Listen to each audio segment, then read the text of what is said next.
And it's time for a 78 Camaro video, and boy is it cold out. That's going to be noisy because it's 40 in here. It's 10 below outside. It's actually a day later than normal because we had another dumper of snow. So, it has just been brutal. The wind is kicking out, whiteout conditions everywhere. Not the best. It happens. Just going to point out it's 50 in Nashville today. But anyway, I think today, once it warms up a little bit, I really need to spend a little time with this e-brake setup and get comfortable with what we bought and make sure that that's actually going to work out. If it isn't, well, let's just move that stuff on down the road. But in looking at the instructions online, I think this might work. It really just depends on what the other end is, because basically I'll have the equalizer under the car. Well, I'll show you in just a little bit. It's going to be easier to show it than explain it. Getting ready to open that box, which I think means we own it. So last thing I wanted to check before I go looking for the pedal itself is, see, here's where that comes out, right here. So instead of coming out like a first gen will up here, the second gen, it comes out way back here.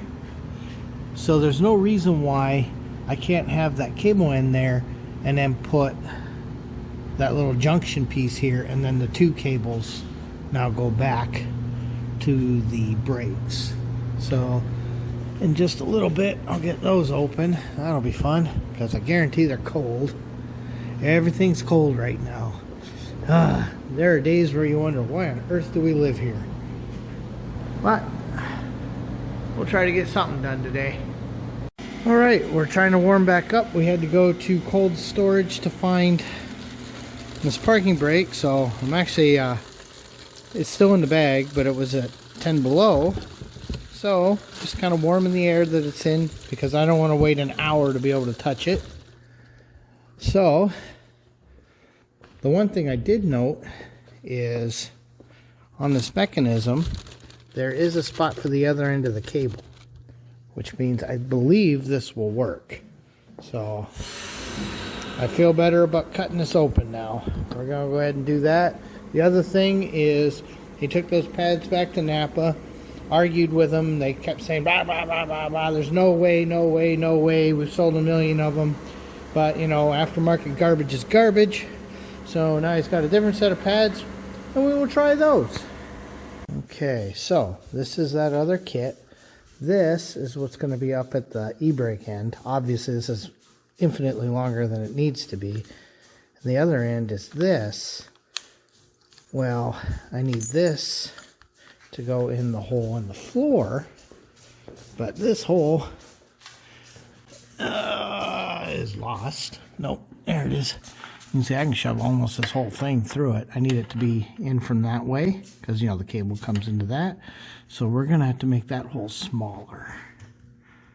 Alright, we both agree the best bet to make that work is to just go ahead and weld the washer in. So we're going to have to get some stuff, grind that down. I found a washer I like. We'll grind the coating off of it and get it welded in there, and then that'll keep moisture and stuff out. We decided in the short term, let's actually just mock this all up and make sure we're happy before we go welding. Hopefully that showed up. So I'm going to drop the car a little bit. Hopefully the brake is cool enough for me to pop her in and start kind of mocking this out. But I think this is going to work the way I want it to. Here this is. Of course, somebody paints stuff, and now I got to find all these little bits and clean all that off, grease things because nothing wants to slide. The typical. Save myself future heartache. I just took this apart and took this down to the wire wheel, cleaned that up, and now I'm just going to pop all that out and clean this up. Otherwise, when you go to use the e-brake, it's not going to light the light. Just carefully, you know, squeeze that little plastic, got that out, and just carefully peeling this paint back just so that we get a good ground when that pin touches it. And that just saved me a lot of frustration down the road when I can't understand why I can't get the e-brake light to turn on. That's a nice little save. You can see it's all nice and shiny. Now, this isn't being installed permanently yet. There's too much to go back in. But I do need to have it in to see how long this has to be before I cut it. Now these, just like a first gen, sticking through the firewall, this is where you would expect a bolt if this was a first gen, but there isn't one unless there's one later in the dash. Instead, it's got this big long stud holding it, and it looks like something else goes here, maybe when there's more of the interior. But the big thing is, it puts this where it needs to be for me to see where the cable normally goes, so that I can work out how long the black portion of the cable needs to be. So I'm going to go get some tape and mark that. We're going to leave the cable as long as it wants to be for now. But that will then work from the pedal to that point, and then that cable outside hopefully is going to go into a junction block there. Well, I'll show you in a minute. The next thing I got to work out is how we're routing the e-brake cables. So you know, I didn't put the nut on because all this has to come back off to trim it and cut it anyway. So I've just got them sitting in there, and you know, that helps brace it. And now I've got to decide where we're routing them. Obviously from the factory they went through the frame and did some things. I got to look at that as a possibility. But what I need them to do is wind up right here and be long enough to do it. So that's what I'm looking at right now. All right, the factory ran the drinker's side through the frame here and out because it just became a cable that rubbed on the exhaust and drives you crazy. So what we're gonna do is try to not get it melted by the exhaust. So it'll probably get zippied here, go around the pumpkin, it'll get zippied back here somewhere, or you know, clamped or however, and come around through that same hole as this side. So now that puts both of them in here, brings them both here. I'm gonna have to modify this one. I'd have to put a grommet in it anyway. So I gotta modify that so both cables fit. But this one barely, by about 3/4 inches, reaches where I need it to, because at that point, then both cables go into their ferrule adjuster, which will be mounted here somewhere, pointing towards that. And then this, whoop, sorry about that. So remember, that's mounted there, pointing this way. And this, I just have it run through for now. It can be as long as I need it to be. Then goes into this, so that slides in, clamps down, and then those two cables go through this. Now we got a little adjuster here, got a little bit of adjustment here. We technically have some adjustment there, but it'd be very difficult to use. So that's all going to work. I'm very happy about that. Not got to cut much on this one. Got to cut quite a bit on this one, and the one in the car I got to cut a lot off of. But that's okay. We can make this work.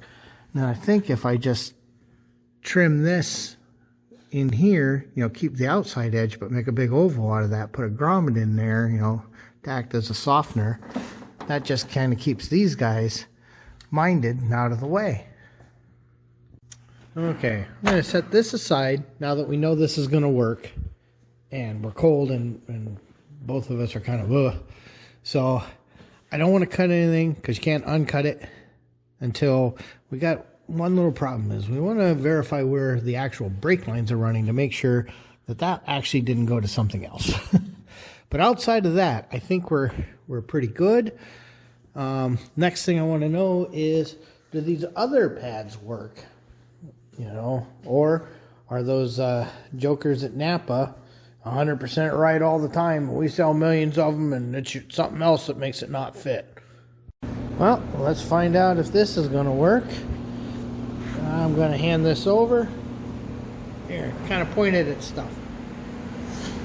Let's see if this even made a difference or if we were mad at NAPA for no reason. Okay, wait, get down there. I don't know. Sell millions of them, he says. Never a problem. Never seen that before. That's what they always say. Aftermarket garbage is garbage. Well, our local NAPA know-how didn't know. But look at that. We have brakes now. So, and yeah, they're not easy to turn, but that's fine. It's gonna work out. Go with the cheap pads. Don't buy them spendy ones that don't fit. Or they had the wrong pad in the box. Well, that's a pain. That's not even close to fitting. That's got to come up a good ½ inch. Nothing you buy ever works. Well, nothing's ever easy. This is gonna hit, so he's gone to get the grinder. We were hoping to avoid doing any of that, but you can see that's how much I'm gonna have to cut out. I hope that shows up. Alright, before we went all crazy on power tools, I just grabbed a little file